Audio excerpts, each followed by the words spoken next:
தயவு செஞ்சு கை குழந்தை வைத்திருக்கும் அனைவருக்கும் இந்த வீடியோவை ஷேர் பண்ணுங்க. நீங்க பாக்குற 2.5 வயதான இந்த அழகிய ஆண் குழந்தை இப்ப உயிரோட இல்ல. திண்டுக்கல் மாவட்டம் வேடச்சந்தூர் அருகில் வசிக்கும் முனியப்பன் என்பவரு அவருடைய மனைவியான காயத்ரிய குடும்ப கட்டுப்பாடு அறுவை சிகிச்சைக்காக நேற்று அழைத்து சென்று வீடு திரும்பியிருக்காரு.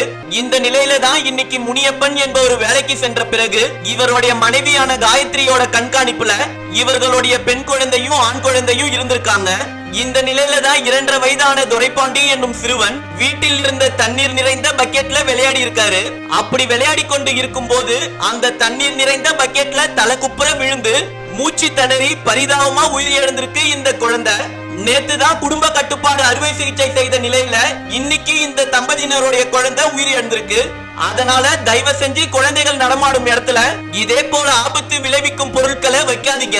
மேலும் இதே போல உயிரிழப்பு மீண்டும் நடக்காத இருக்க கை குழந்தை வைத்திருக்கும் அனைவருக்கும் இந்த ஒரு காணொலியை ஷேர் பண்ணுங்க.